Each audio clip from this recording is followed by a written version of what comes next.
Continuamos con Sherlock Holmes, el soldado pálido. Las ideas de mi amigo Watson, aunque limitadas, son extremadamente pertinaces. Durante mucho tiempo ha insistido para que yo mismo pusiera por escrito una de mis experiencias. Es posible que yo mismo le haya invitado a esa persecución, puesto que a menudo he tenido ocasión de señalarle hasta qué punto sus relatos son superficiales y de acusarle de acomodarse al gusto del público en vez de limitarse rígidamente a los hechos y las cifras. Pues inténtelo usted, Holmes, me replicaba, y me veo obligado a admitir que, una vez con la pluma en la mano, empiezo a comprender que la cosa tiene que presentarse de tal modo que pueda interesar al lector. El siguiente caso difícilmente puede dejar de lograr este objetivo, puesto que se encuentra entre los hechos más extraños de mis registros, pese a que da la casualidad de que Watson no tenía anotaciones sobre él en los suyos. Ya que hablo de mi viejo amigo y biógrafo, aprovecharé la oportunidad para señalar que, si cargo con un compañero en mis pequeñas investigaciones, ello no se debe a sentimentalismo o capricho, sino a que Watson posee ciertas notables características muy suyas, a las que, por modestia, concede escasa estimación al lado de la exagerada consideración que concede a mis actuaciones. Un aliado capaz de prever nuestras propias conclusiones y nuestro curso de acción resulta siempre peligroso, pero un aliado para el cual cada nuevo desarrollo es invariablemente una sorpresa y para el cual el futuro es siempre un libro cerrado, es indudablemente el colaborador ideal. Veo en mis anotaciones que fue en enero de 1903, justo después de terminar la guerra Boer, cuando recibí la visita del señor James M. Dodd, honrado y corpulento britano, lozano y tostado por el sol. El buen Watson me había dejado para ir con su esposa, cosa que constituye la única acción egoísta que puedo recordar en nuestra asociación. Yo estaba solo. Tengo la, tengo la costumbre de sentarme de espaldas a la ventana y de hacer que mis visitantes se sienten justo frente a mí para que les dé la luz. El señor James M. Dodd parecía un tanto confuso acerca de cómo iniciar la entrevista. No hice el menor intento de ayudarle, ya que en su silencio me daba más tiempo para la observación. He descubierto que es útil inducir en los clientes una sensación del propio poder, así que le expuse algunas de mis conclusiones. Viene de Sudáfrica, según veo. Sí, señor, respondió un tanto sorprendido. Voluntarios de la caballería imperial, imagino. Exactamente. Regimiento de Middlesex, sin duda. Eso es, señor Holmes, es usted un brujo. Sonreí ante su expresión de asombro. Cuando un caballero de viril aspecto entra en esta habitación, con un tostado de tés, como nunca conseguirían bajo el sol de Inglaterra, y con el pañuelo en la manga en vez de en el bolsillo, no me resulta difícil clasificarlo. Lleva usted una corta barba, lo cual me dice que no estaba en los regulares. Tiene usted, tiene usted el porte de un hombre de la caballería. En cuanto a lo de Midsex, su tarjeta de visita ya me había informado de que es usted agente de bolsa en Thomorton Street. ¿En qué otro regimiento podía estar usted? Lo ve usted todo. No veo más de lo que ve usted, pero me he habituado a fijarme en lo que veo. Sin embargo, señor Dodd, no será para discutir la ciencia de la observación que ha venido usted a verme esta mañana. ¿Qué ha estado ocurriendo en Tewkesbury Old Park?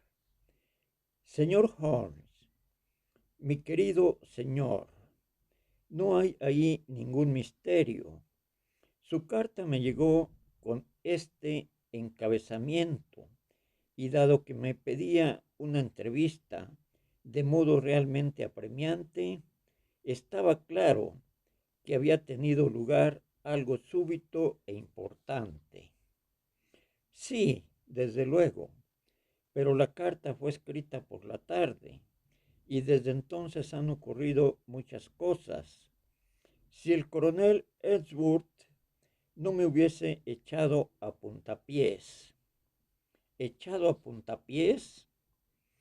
bueno, vino a ser eso. Es persona poco tratable, el coronel Edgeworth. Fue el más rígido ordenacista de todo el ejército en su tiempo, y el suyo fue un tiempo de lenguaje duro. Yo no hubiera podido estar junto al coronel de no ser por Godfrey. Encendí mi pipa y me arrellané en el asiento. Quizá desee explicarme de qué está usted hablando. Mi cliente sonrió aviesamente. Empezaba a suponer que lo sabía usted todo sin necesidad de que se lo contara, dijo. Pero le expondré los hechos y por Dios que espero que usted pueda decirme lo que significan. No he dormido en toda la noche, dándole vueltas a la cosa, y cuanto más medito, tanto más increíble se me representa. Cuando me alisté en enero de 1901, hace justo 2 años, el joven Godfrey Edgeworth había ingresado en mi mismo escuadrón. Era el único hijo del coronel Edgeworth, el del cuerpo de voluntarios de Crimea, y tenía sangre de guerrero, así que nada tiene de extraño que se alistara como voluntario. No había mejor persona que él en todo el regimiento. Hicimos amistad, esa clase de amistad que solo se forma cuando se vive la misma vida y se comparten las mismas alegrías y tristezas. Era mi compañero. Y eso significa mucho en el ejército. Compartimos todo lo bueno y todo lo malo a lo largo de un año de dura guerra. Luego, él fue herido por una bala disparada por un rifle de cazar elefantes en el combate junto a Diamond Hill, en las afueras de Pretoria. Recibí una carta suya del hospital de la Ciudad del Cabo y otra de Southampton. Desde entonces, ni palabra, ni una sola palabra suya, señor Holmes. Es más de 6 meses y es mi mejor amigo. Bueno, cuando terminó la guerra y volvimos todos, escribí a su padre y le pregunté dónde estaba su hijo. No obtuve respuesta.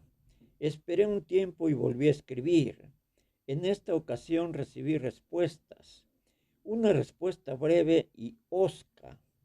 Godfrey había partido en un viaje alrededor del mundo y no era probable que volviera antes de un año.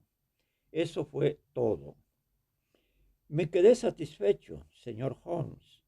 Todo aquello me parecía endiabladamente poco natural. Godfrey era un buen muchacho y no hubiera plantado de ese modo a un amigo. No era su estilo. Luego me enteré casualmente de que había heredado una gran suma y de que su padre y él no siempre congeniaban.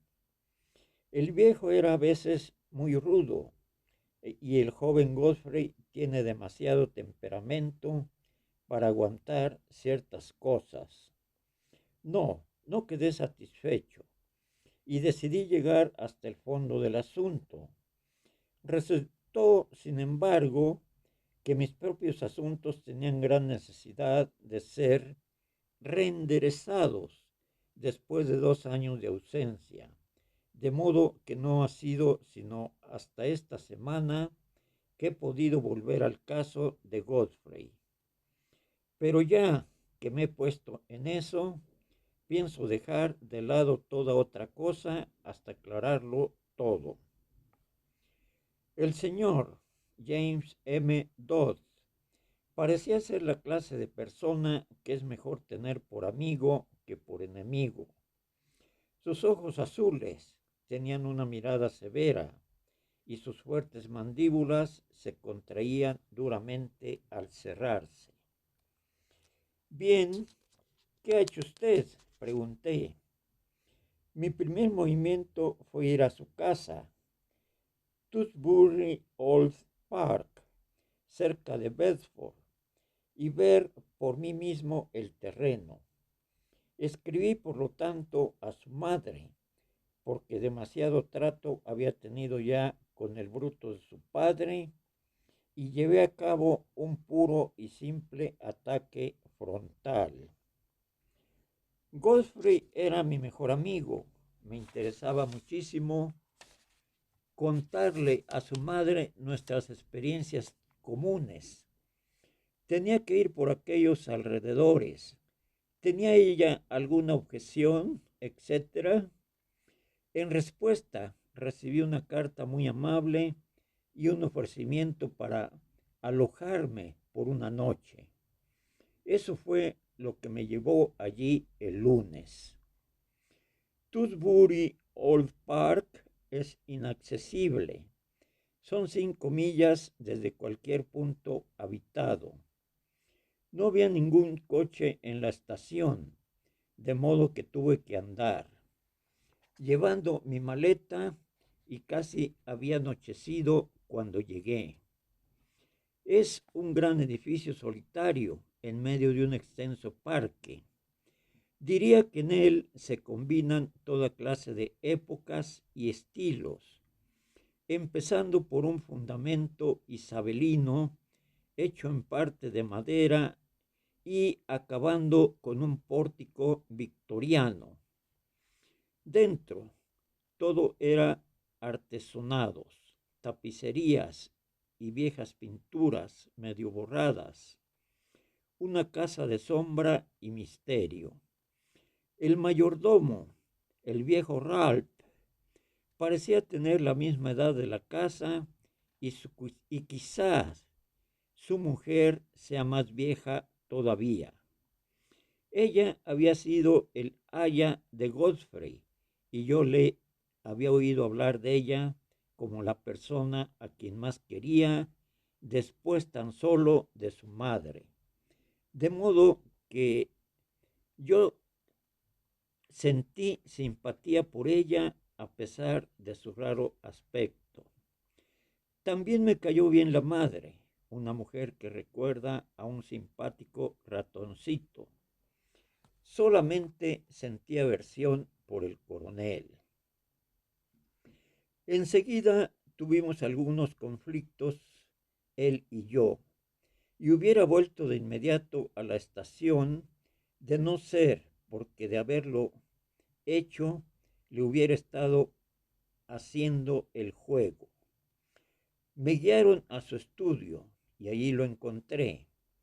Es un hombre corpulento, cargado de hombros, de tez ahumada y barbita gris y rala.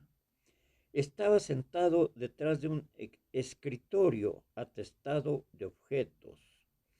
La nariz con venitas rojas le sale de la cara como un pico de buitre, y sus feroces ojos grises me apuntaban por debajo de unas pobladas cejas. Ahora entendía por qué Godfrey hablaba raras veces de su padre. Bien, caballero, me dijo con voz desapacible, me gustaría conocer los auténticos motivos de su visita. Le respondí que ya los había expuesto en mi carta a su mujer. Sí, sí, decía usted que había conocido a Godfrey en África. Naturalmente, solo tenemos su palabra para creernos eso. Llevo encima las cartas que me escribió. Tenga la amabilidad de mostrármelas. Echó una ojeada a las dos cartas que le tendí y luego me las devolvió con brusquedad. Bueno, ¿y qué? Preguntó. Apreciaba mucho a su hijo, señor. Nos unían muchos lazos y recuerdos. No es natural que me sorprenda su repentino silencio y que quiera saber qué se ha hecho de él. Me parece recordar, caballero, que ya le escribí diciéndole qué se había hecho de él. Ha emprendido un viaje alrededor del mundo. Su salud dejaba que desear después de sus experiencias africanas, y tanto su madre como yo opinamos que lo que necesitaba era completo reposo y un cambio de aires. Tenga la amabilidad de transmitir esta información a los demás amigos de mi hijo que puedan estar interesados en esto. Desde luego, respondí, pero quizá tendrá usted la bondad de decirme el nombre del buque y de la línea en que viaja, junto con las fechas. No me cabe duda de que podré obtener carta suya. Mi petición pareció desconcertar e irritar al mismo tiempo a mi anfitrión. Sus enormes cejas se fruncieron, tapándole los ojos, y tableteó impacientemente con los dedos en la mesa. Finalmente alzó la mirada con la expresión del que ha visto realizar a su adversario un movimiento peligroso en una partida de ajedrez y ha resuelto darle réplica. Mucha gente, señor Drott, me dijo, se sentiría ofendida por su infernal obstinación y consideraría que esta insistencia ha alcanzado el punto de una endemoniada impertinencia. Debe usted atribuirla, caballero, a mi sincero afecto por su hijo. Exactamente. Ya he hecho todas las concesiones posibles en base a ello. Debo pedirle, sin embargo, que abandone estas indagaciones. Toda familia sabe lo que pasa dentro de ella y conoce sus propias razones, que no siempre pueden resultar claras para lo que le son ajenos, por muy buenas que sean sus intenciones. Mi mujer tiene grandes deseos de oír cosas del pasado de Godfrey y usted está en condiciones de contárselas, pero le pediría que dejara en paz el presente y el futuro. Sus indagaciones no sirven para ningún fin útil, caballero, y nos colocan en una posición delicada y difícil. Así fue como llegué a un callejón sin salida, señor Holmes. No había modo de dar un paso más allá. Solo podía fingir que aceptaba la situación y hacerme internamente el voto de no descansar hasta haber aclarado la suerte de mi amigo. Fue una triste velada. Cenamos tranquilamente los tres en una vieja sala sombría y descolorida. La dama me hizo muchas preguntas ansiosas sobre su hijo, pero el anciano parecía malhumorado y deprimido. Yo estaba tan molesto por su actitud que me disculpé tan pronto como decentemente pude y me retiré a mi dormitorio. Era una habitación amplia y desnuda en la planta baja, tan siniestra como el resto de la casa. Pero después de un año de dormir al raso, señor Holmes, no se es demasiado exigente en cuanto a sitios donde dormir. Descorrí las cortinas y miré el jardín. Observé que la noche era hermosa y que brillaba la media luna. Luego me senté junto a un fuego rugiente, con la lámpara sobre una mesa a mi lado, y traté de distraerme con una novela. Fue interrumpido, sin embargo, por Ralph, el viejo mayordomo, que entró con nuevos suministros de carbón.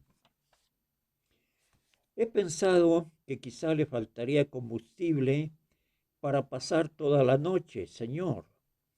Hace un tiempo desapacible y estas habitaciones son frías. Titubeé antes de dejar la habitación y cuando me volví estaba mirándome con una expresión preocupada en su arrugado rostro. Le ruego que me disculpe, señor, pero no he podido dejar de oír lo que contaba usted del joven amo Godfrey durante la cena. Ya sabe usted, señor, que mi mujer le crió, de modo que puedo decir que soy como su padre adoptivo. Es natural que sintamos interés. Dice que se portó valientemente, señor. No había hombre más valiente en todo el regimiento. En cierta ocasión me sacó de delante mismo de los rifles de los Boers. Si no lo hubiera hecho, quizá yo no estaría ahora aquí. Asunto en el caso de que así fuera la cosa, pero incluso así era. El viejo mayordomo se frotó sus rugosas manos. Sí, señor, vaya que sí.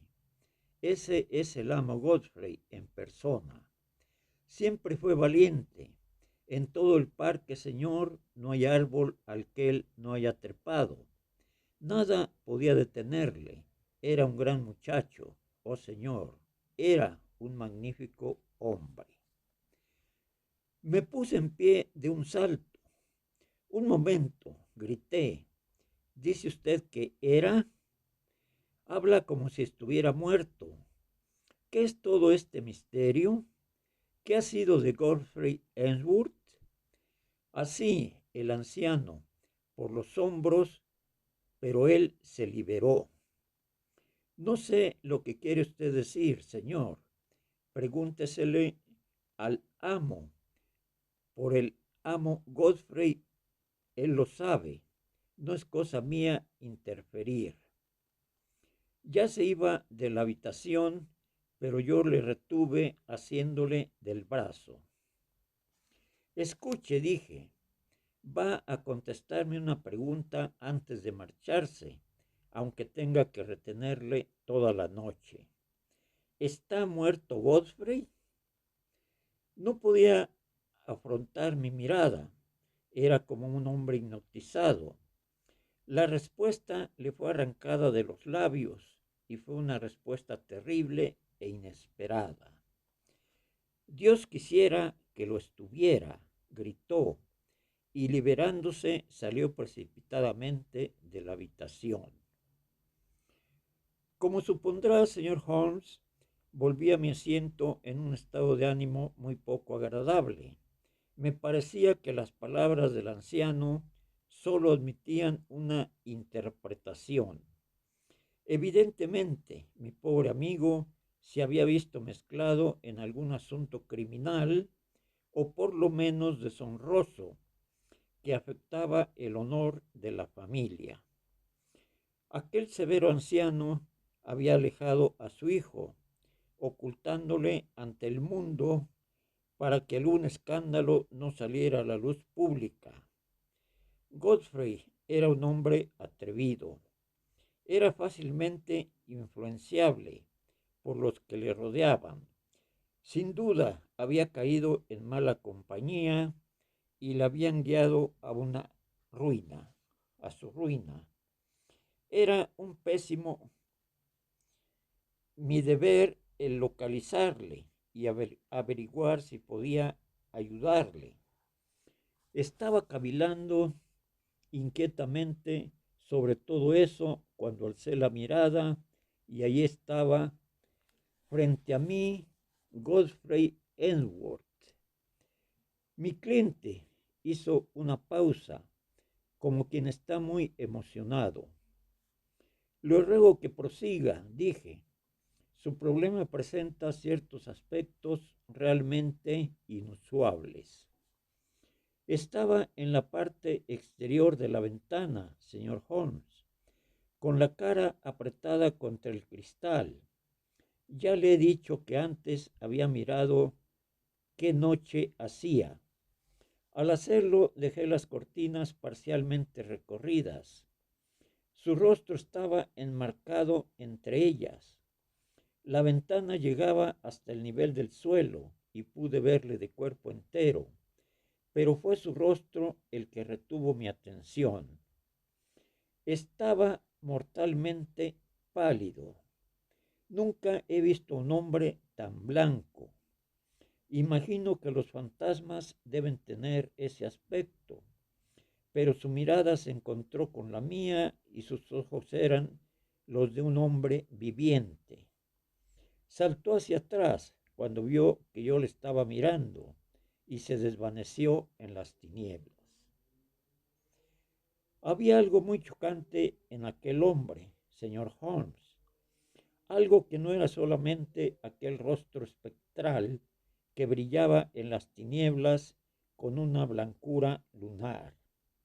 Era algo más sutil, algo escurridizo, algo furtivo, algo culpable, algo que no encajaba en absoluto con el muchacho franco y viril que yo había conocido.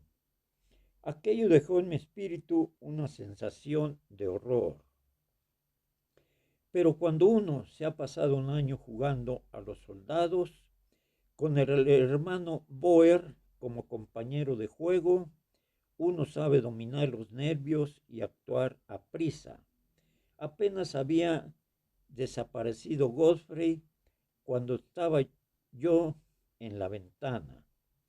La ventana se trabó inoportunamente y pasaron unos momentos antes que lograra abrirla. Luego salté fuera y corrí por la avenida del jardín en la dirección que pensé que él podía haber tomado. La avenida era larga y la luz no era muy buena, pero me parecía que algo se movía delante de mí. Seguí corriendo, llamándole por el nombre, pero en vano. Cuando llegué al final del sendero, me encontré con que varios otros se ramificaban en distintas direcciones hacia las distintas puertas. Me detuve, titubeando, y en aquel instante oí claramente el sonido de una puerta al cerrarse. No detrás mío, en la casa, sino delante mío, en alguna parte en las tinieblas. Eso bastó, señor Holmes, para convencerme de que no había visto visiones. Godfrey había huido de mí y había cerrado una puerta detrás suyo. Estaba seguro de esto. No podía hacer ya nada más y pasé una noche inquieta, dándole vueltas a la cosa y tratando de encontrar alguna teoría que pudiera conjuntar los hechos. Al día siguiente encontré al coronel un poco más conciliador y como su mujer hizo la observación de que había por los alrededores algunas cosas de interés, aproveché la ocasión para preguntar si mi presencia por otra noche sería una molestia. Un asentimiento un tanto gruñón del coronel me concedió otro día entero para llevar a cabo mis observaciones. Estaba ya perfectamente convencido de que Godfrey estaba oculto en algún sitio cercano, pero ¿dónde y por qué era lo que había que averiguar? La casa era tan grande y tan complicada que un regimiento entero hubiera podido ocultarse en ella sin que nadie se enterara. Si el secreto estaba en su interior, me sentía difícil penetrar hasta él, pero la puerta que había oído cerrarse no estaba, indudablemente, en la casa. Debía explorar el jardín para ver qué encontraba. No hubo dificultad en cuanto a formas, porque los ancianos estaban muy ocupados en sus cosas y me dejaron hacer lo que quise. Había varias pequeñas edificaciones secundarias, pero al extremo del jardín había un edificio aislado de cierta magnitud, lo bastante grande para residencia de un jardinero o un guardabosque. Podía ser allí de donde procediera el sonido de aquella puerta al cerrarse. Fui hasta allí con interés indiferente, como si paseara sin rumbo fijo por el jardín. Mientras lo hacía, un hombrecillo vivaz y barbudo, con chaqueta negra y sombrero hongo, que no tenía en absoluto aspecto de jardinero, salió por la puerta. Ante mi sorpresa, la cerró detrás suyo y se metió la llave en el bolsillo. Luego me miró con cierta expresión de sorpresa. ¿Está usted aquí de visita?, me preguntó. Le expliqué que había sido y era amigo de Godfrey. Qué lástima que esté ausente en sus viajes, porque le hubiera gustado verme, proseguí. Seguro que sí, exactamente, dijo él, con aire un tanto culpable. Sin duda repetirá usted su visita en un momento más propicio. Siguió su camino, pero al volverme observé que se había detenido a mirarme, medio oculto entre los laureles del extremo del jardín. Le eché una buena ojeada a la casita al pasar frente a ella, pero las ventanas estaban tapadas por densas cortinas y por lo que pude ver estaba vacía. Podía echar a perder mi juego e incluso ser echado si era demasiado audaz, ya que me daba cuenta de que seguía siendo vigilado. Por lo tanto, volví paseando a la casa y esperé la llegada de la noche para proseguir con mis investigaciones. Cuando oscureció y todo estuvo tranquilo, salí deslizándome por la ventana y me dirigí lo más silenciosamente posible al misterioso edificio. Ya he dicho que tenía densas cortinas, pero esta vez me encontré con que además habían sido cerradas las persianas. Sin embargo, una de ellas dejaba pasar algo de luz y concentré en esa ventana mi atención. Tuve suerte porque la cortina no había sido completamente corrida y la persiana tenía una grieta, de modo que pude ver el interior de la habitación. Era un sitio bastante acogedor, con una lámpara encendida y un fuego brillante. Dándome la cara estaba sentado el hombrecillo que había visto por la mañana. Fumaba una pipa y leía un periódico.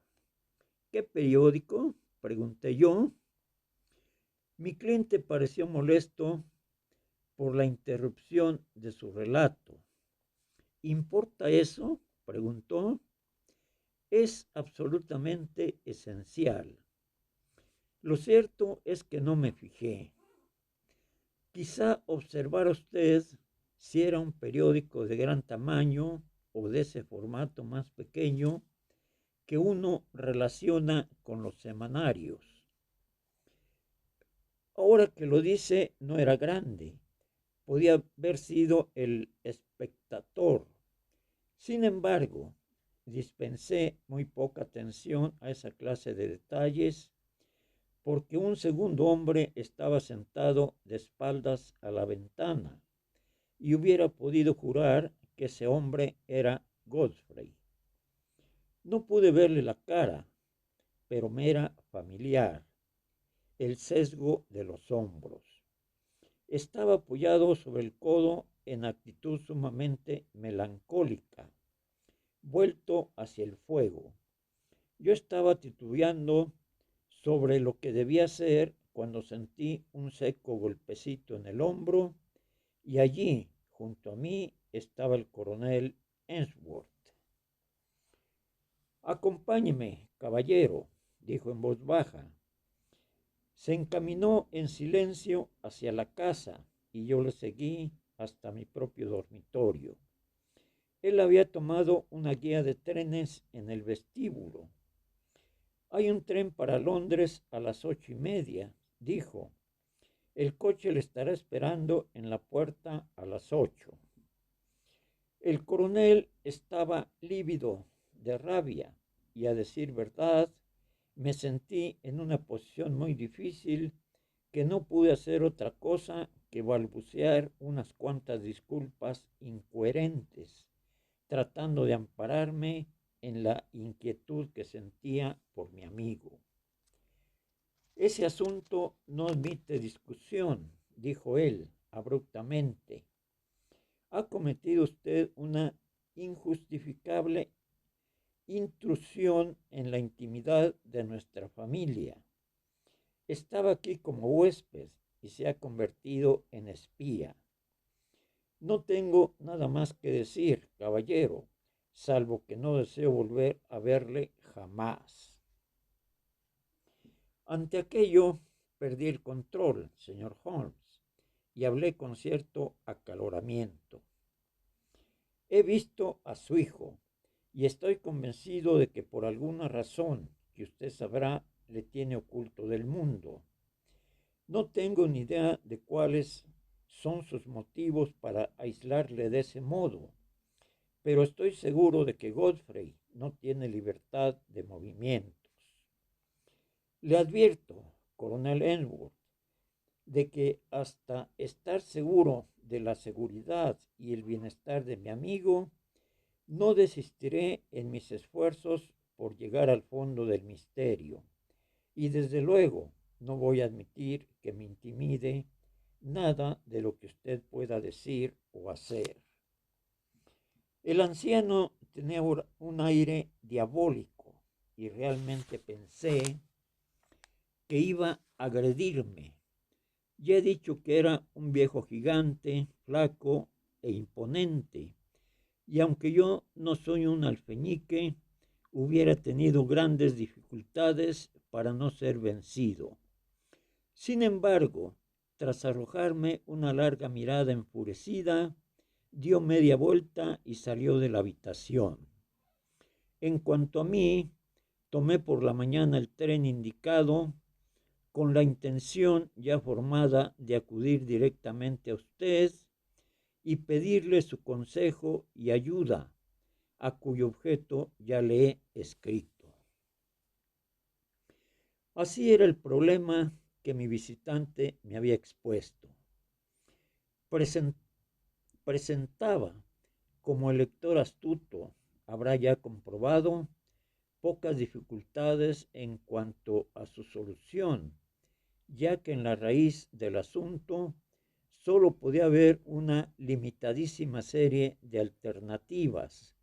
Sin embargo, por elemental que fuera, el problema tenía puntos de interés y novedad que pueden disculpar el que sea registrado por escrito. Procedí entonces, empleando mi método familiar de análisis lógico, a restringir las posibles soluciones. La servidumbre, dije. ¿Cuántos sirvientes había en la casa? Por lo que pude ver, solamente estaban el anciano mayordomo y su mujer. Parecían llevar una vida muy sencilla. Entonces, ¿no había ningún sirviente en la casita aislada? Ninguno, como no lo fuera el hombrecillo de la barba, pero parecía ser persona de calidad. Esto parece muy sugerente. ¿Captó usted algún indicio de que se trasladara comida de una casa a otra? Ahora que lo menciona, vi al viejo Ralph llevando una cesta por la avenida del Jardín, caminando en dirección a la casita. La idea de que fueran alimentos no se me ocurrió en aquel momento. ¿Hizo usted indagaciones locales? Sí las hice. Hablé con el jefe de estación y también con el hospedero del pueblo. Solo les pregunté si sabían alguna cosa de mi viejo camarada Godfrey Ainsworth. Ambos me aseguraron que había partido en un viaje alrededor del mundo. Había vuelto a su casa y había partido casi de inmediato. Esa historia, evidentemente, era aceptada universalmente. ¿No les dijo usted nada de sus sospechas? Nada. Eso fue muy acertado, desde luego. Hay que investigar el asunto. Iré con usted a Tewkesbury Old Park. Hoy resultaba que por entonces yo estaba resolviendo el caso que mi amigo Watson ha denominado de la Abbey School, caso en el que el duque de Grimminster se vio tan hondamente involucrado. Tenía también un encargo del sultán turco que exigía acción inmediata, ya que negligirlo podía provocar consecuencias políticas de la más grave especie. En consecuencia, no fue sino hasta comienzos de la semana siguiente, según consta en mis notas, cuando pude partir hacia mi misión en Bedfordshire, en compañía del señor James M. Dodd. De camino hacia Euston, recogimos a un grave y taciturno caballero de traje gris oscuro, con el que yo había llegado a los necesarios acuerdos. Es un viejo amigo, le dije a Dodd. Es posible que su presencia resulte enteramente innecesaria, mas por otro lado puede ser indispensable. Por el momento no es necesario ahondar más en la cosa. Los relatos de Watson habrán acostumbrado sin duda al lector al hecho de que no gasto palabras ni abro mi pensamiento mientras un caso sigue siendo objeto de reflexión. Dodd pareció sorprendido, pero no se dijo nada más, y los tres proseguimos juntos el viaje. En el tren hice a Dodd una pregunta más que deseaba que nuestro compañero oyera. ¿Dice usted que vio claramente el rostro de su amigo en la ventana? Tan claramente que está usted seguro de su identidad. No tengo la menor duda al respecto. Tenía la nariz apretada contra el cristal. La luz de la lámpara le daba de lleno. ¿No podía tratarse de alguien que se le pareciera? No, era él. Pero dice usted que estaba cambiado solo en color. Su cara era, ¿cómo podría describirla? Tenía la blancura de un vientre de pez. Estaba descolorida. Estaba igual de pálida en todas sus partes. Creo que no. Fue su frente la que vi claramente porque la tenía apoyada contra la ventana. ¿Le llamó usted? Estaba demasiado sobresaltado y horrorizado en aquel momento. Luego le perseguí, como ya le conté, pero sin resultado. Mi caso estaba prácticamente completo y no se precisaba más que un pequeño incidente para redondearlo. Cuando al cabo de un viaje considerablemente largo, llegamos a la vieja casa, extraña y complicada, que mi cliente había descrito, fue Ralph, el anciano mayordomo, el que abrió la puerta. Yo había alquilado el coche para todo el día y le había pedido a mi amigo de cierta edad que permaneciera en su interior a menos que yo le llamara. Ralph, un hombrecillo arrugado, iba vestido convencionalmente, con chaqueta negra y pantalones a rayas blancas y negras, salvo por una curiosa variante. Llevaba guantes de cuero marrón, que se quitó inmediatamente al vernos, dejándolos sobre la mesa del vestíbulo mientras nosotros entrábamos. Poseo, tal como probablemente haya dicho ya mi amigo Watson, unos sentidos anormalmente agudos y se notaba un olor tenue pero incisivo. Parecía centrarse en la mesa del vestíbulo. Me volví, coloqué sobre ella mi sombrero, la derribé, me agaché para recogerla y conseguí llevar mi nariz hasta a menos de un pie de los guantes. Sí, era indudable que de ellos emanaba aquel curioso olor alquitranado.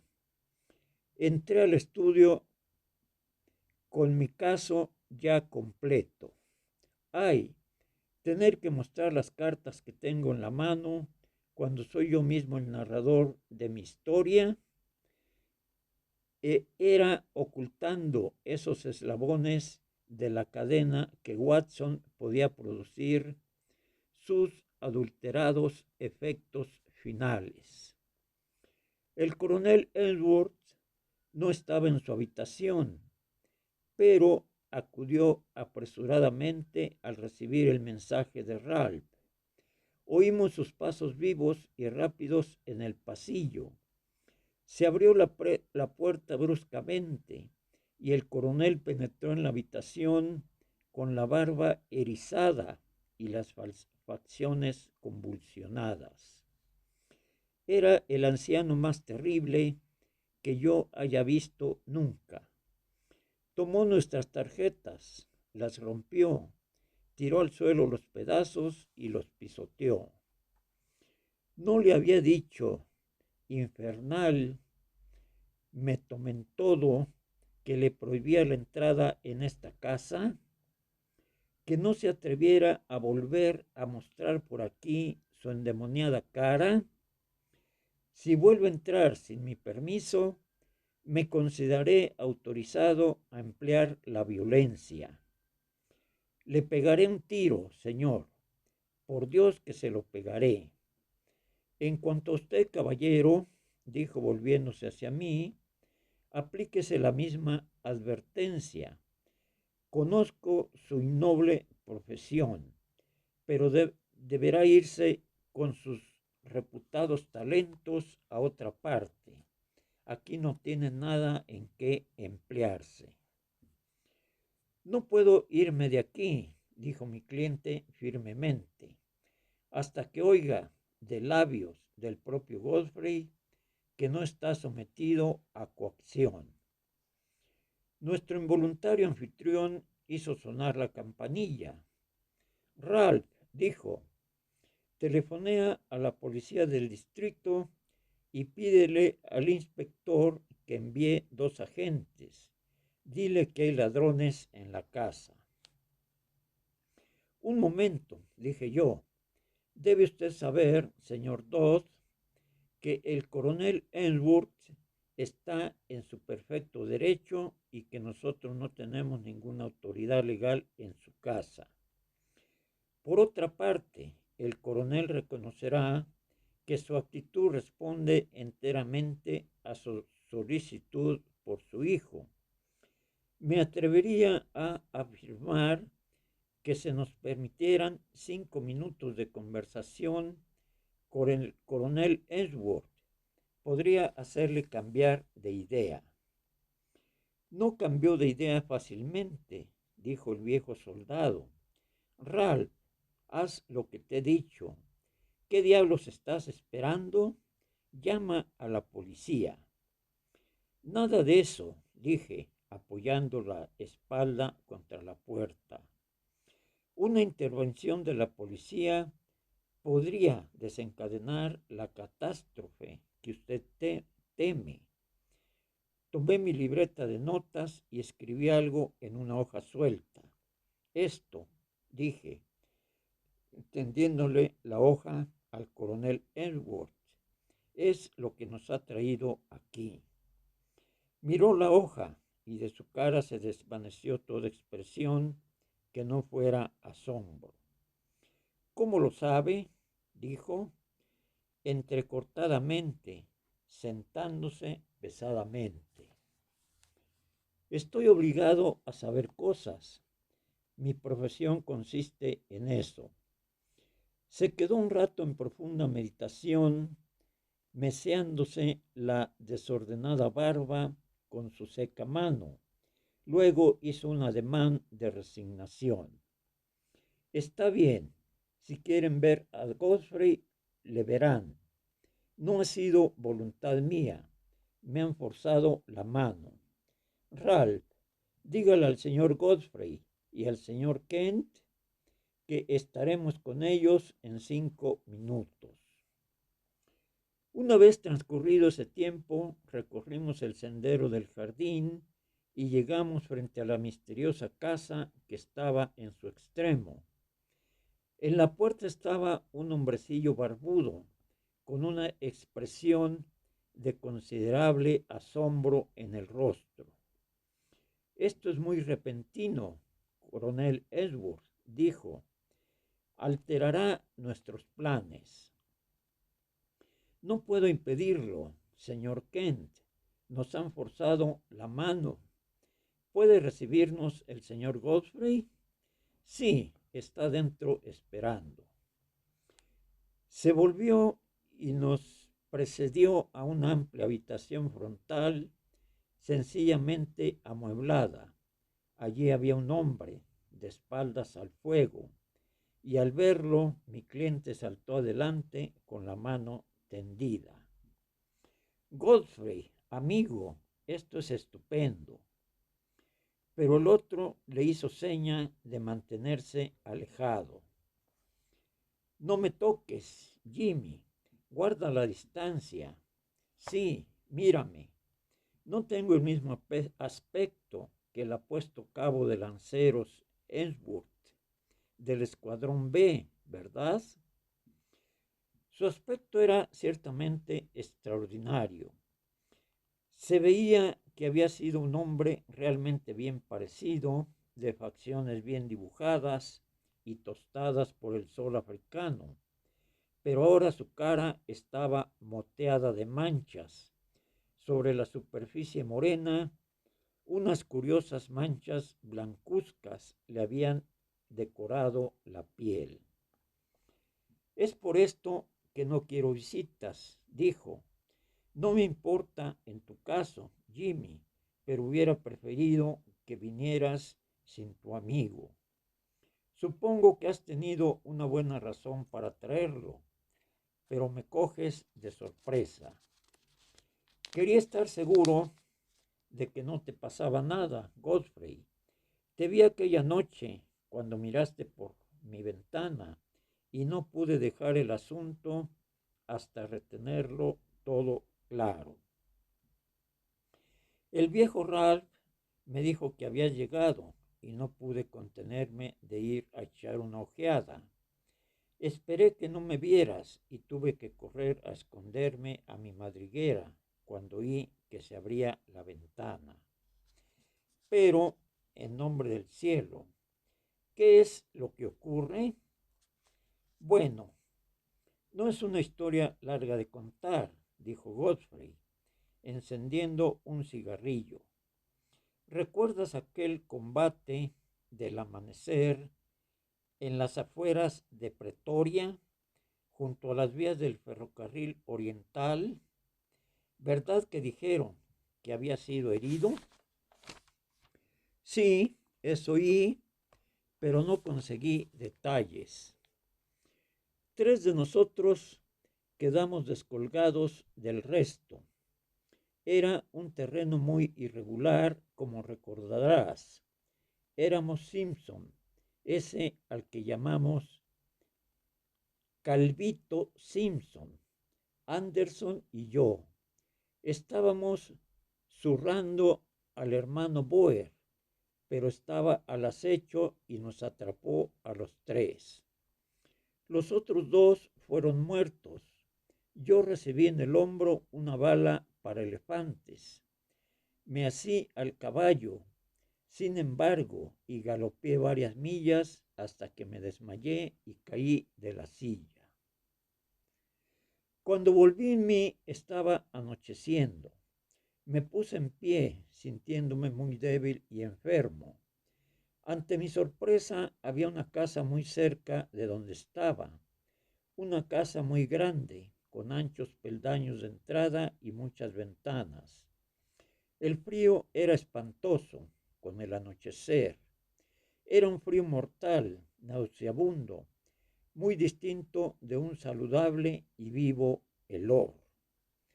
Bueno, estaba aterido hasta el tuétano y mi única esperanza parecía estar en aquella casa. Me sostuve en pie como pude y avancé hacia ella, apenas consciente de lo que hacía. Tengo un vago recuerdo de haber subido lentamente los escalones, haber cruzado una puerta abierta de par en par, haber entrado en una amplia sala que contenía varias camas y de haberme arrojado en una de ellas con un suspiro de satisfacción. La cama no estaba hecha, pero eso no me preocupó en lo más mínimo. Me quité la ropa de encima de mi cuerpo tembloroso y a los pocos momentos estaba profundamente dormido. Había amanecido cuando desperté y me pareció que en vez de haber vuelto al mundo de la cordura, había penetrado en alguna extraordinaria pesadilla. El sol africano entraba a raudales por las grandes ventanas sin cortinas y se veían claramente todos los detalles del gran dormitorio desnudo y blanqueado. Ante mí había un hombrecillo muy pequeño, casi enano, con una enorme cabezota bulbosa. Parloteaba excitadamente en holandés, agitando ante mí 2 horribles manos que me parecieron esponjas marrones. Junto a él había un grupo de personas que parecían intensamente divertidas por la situación, pero a mí me entró un escalofrío al mirarlas. Ninguna de ellas era un ser humano normal. Cada una de ellas estaba retorcida o hinchada, desfigurada de extraño modo. La risa de aquellas insólitas monstruosidades era terrible de oír. Aparentemente ninguno de ellos sabía inglés, pero la situación tenía que aclararse, ya que la criatura de la cabezota enorme se iba enfureciendo terriblemente y profiriendo gritos de bestia salvaje. Había puesto en mí sus manos deformes y me estaba sacando de la cama, sin importarle la sangre que volvía a salirme en abundancia de la herida. Aquel pequeño monstruo tenía una fuerza de toro, y no sé qué hubiera hecho conmigo de no ser porque un hombre entrado en años, que evidentemente ejercía la autoridad, había sido atraído a la sala por el alboroto. Dijo algunas palabras en holandés y mi atacante retrocedió. Luego se volvió hacia mí, observándome con el más profundo asombro. ¿Cómo diablos ha llegado usted aquí?, preguntó atónito. Espere un momento, veo que está cansado y que ese hombro está herido, necesita cuidados. Soy médico y no tardaré en tenerle vendado, pero está usted en mayor peligro aquí de lo que haya estado nunca en el campo de batalla. Está usted en el hospital de leprosos y ha dormido en la cama de un leproso. Tengo que contar algo más, Jimmy. Según parece, en vistas a la batalla que se acercaba, aquellas pobres criaturas habían evacuado el día anterior. Luego, al avanzar los ingleses, aquel hombre, que era el superintendente médico, los había hecho regresar. Me aseguró que, pese a que se consideraba inmune a aquella enfermedad, no se hubiera atrevido a hacer lo que yo había hecho. Me instaló en una habitación para mí solo. Me trató amablemente y al cabo de una semana o cosa así, fui trasladado al Hospital General de Pretoria. Ahí tienes mis tragedias. Esperé contra toda esperanza, pero no fue sino hasta al llegar a mi casa cuando los terribles signos que has visto en mi rostro me dijeron que no había escapado. ¿Qué iba a hacer? Estaba en esta casa solitaria. Teníamos a dos servidores en quienes podíamos confiar enteramente. Había una casa en la que podía vivir, bajo promesas de secreto. El señor Kent, que es médico, estaba dispuesto a estar conmigo. La cosa parecía bastante sencilla, partiendo de estas bases. La otra opción era terrible: segregación de la vida entre extraños sin esperanza de libertad. Pero era necesario un absoluto secreto, porque si no, incluso en esta tranquila zona rural, hubiera habido un escándalo y me hubiera visto arrastrado a mi terrible suerte. Incluso tú, Jimmy, incluso tú habías de permanecer en la ignorancia. No puedo entender por qué mi padre ha cambiado de idea. El coronel Edwards me señaló: este caballero me ha forzado la mano. Desplegó el trozo de papel en el que yo había escrito la palabra lepra. Me pareció que si ya sabía tanto, lo mejor era que lo supiera todo. Y así era, dije yo. ¿Quién sabe si no ha sido para bien? Puedo preguntarle, caballero, si es usted una autoridad en esta clase de enfermedades que, según tengo entendido, son de carácter tropical o semitropical. Tengo los conocimientos ordinarios del hombre de profesión médica, indicó él con cierta rigidez. No me cabe duda, caballero, de que es usted plenamente competente, pero estoy seguro de que estará de acuerdo conmigo en que, ante un caso así, una segunda opinión es valiosa. No la han recabado, según entiendo, por temor a las presiones para segregar a su paciente. Así es, dijo el coronel Ainsworth. Había previsto la situación, expliqué, y he traído conmigo a un amigo en cuya discreción se puede confiar enteramente.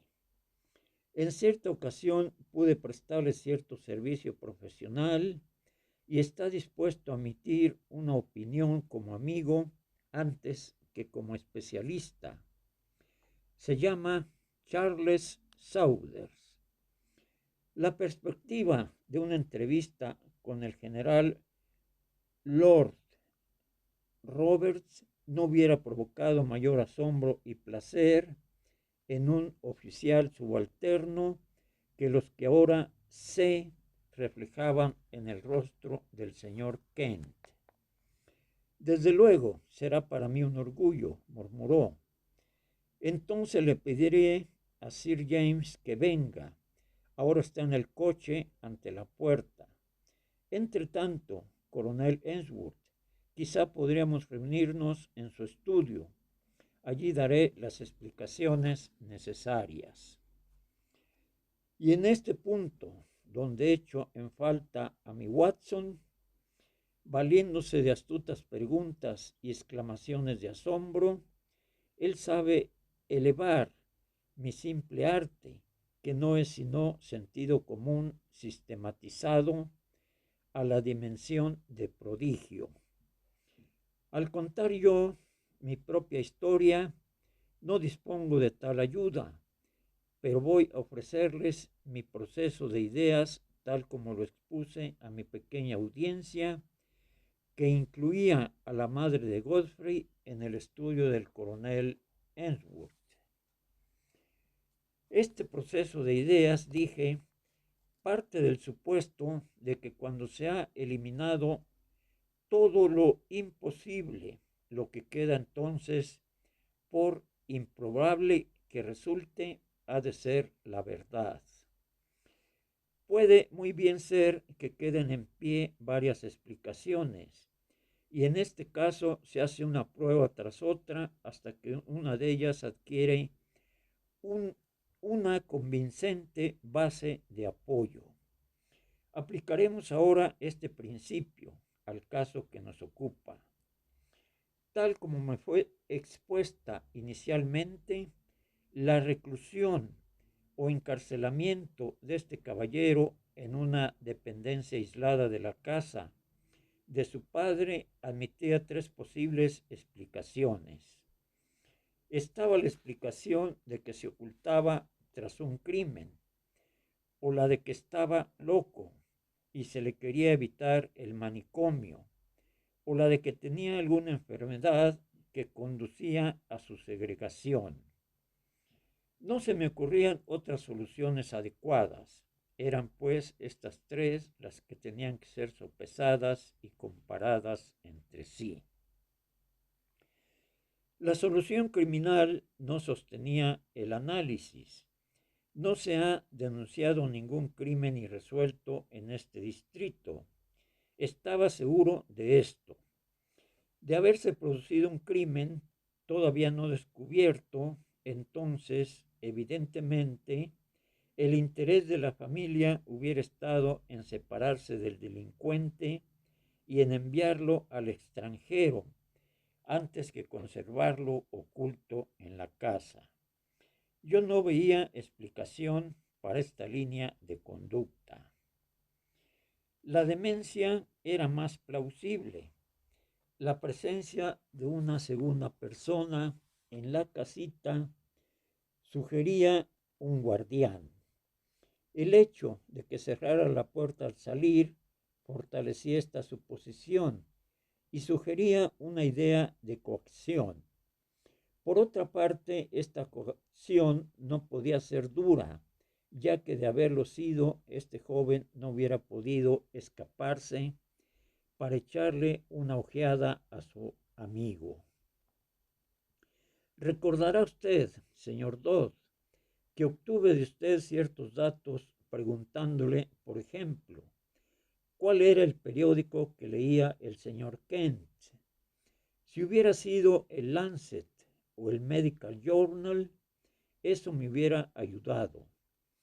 Sin embargo, no es ilegal mantener a un loco en una casa particular siempre y cuando esté al cuidado de una persona calificada y las autoridades hayan sido debidamente informadas. Entonces, ¿por qué aquel deseo desesperado de mantener el secreto? Una vez más, no lograba que la teoría encajara con los hechos. Quedaba la tercera posibilidad, con la cual, por extraña e improbable que fuera, todo parecía encajar. La lepra no es infrecuente en Sudáfrica. Por alguna extraordinaria casualidad, ese joven podía haberla contraído. Su familia se veía entonces colocada en una situación realmente terrible, puesto que desearía salvarle de la segregación. Sería preciso un gran secreto para que no transpiraran rumores, con la subsiguiente intervención de las autoridades. Un médico leal, si se le pagara lo suficiente, podría hacerse cargo del enfermo. No había otra razón para que este último no pudiera circular libremente después de anochecer. El emblanquecimiento de la piel es un efecto común de esta enfermedad. El caso tenía fuerte base, tan fuerte que decidí actuar como si la cosa estuviera ya demostrada. Cuando al llegar aquí vi que Ralph, que es el que lleva las comidas, llevaba guantes impregnados de desinfectantes. Desaparecieron mis últimas dudas. Una sola palabra le hizo ver, caballero, que su secreto había sido descubierto, y si se la escribí en vez de decirla en voz alta, fue solamente para demostrarle que podía confiar en mi discreción. Estaba yo terminando este breve análisis del caso cuando se abrió la puerta y entró la austera figura del ilustre dermatólogo. Mas por una vez sus facciones de esfinge se habían relajado y había una cálida humanidad en sus ojos. Se dirigió hacia el coronel Ainsworth y le estrechó la mano. Con frecuencia soy portador de malas noticias y muy pocas veces de buenas, dijo. Esta ocasión me resulta muy agradable. No es lepra. ¿Cómo dice? Es un caso muy claro de pseudolepra o ictiosis, una afección escamosa de la piel, desagradable a la vista, pertinaz, pero curable, y desde luego no infecciosa. Sí, señor Holmes, es una coincidencia notable. Pero, ¿es una coincidencia? ¿No habrá acaso fuerzas sutiles que operen sin que apenas sepamos nada de ellas? Estamos seguros de que el miedo del que ese joven ha padecido sin duda horriblemente desde su exposición al contagio, no es capaz de producir un efecto físico estimulando aquello mismo que lo provoca. Sea como sea, afirmo por mi reputación profesional que para la dama se ha desmayado, que, pero la dama se ha desmayado. Creo que será mejor que el señor Kent permanezca a su lado hasta que se recobre de este alegre sobresalto.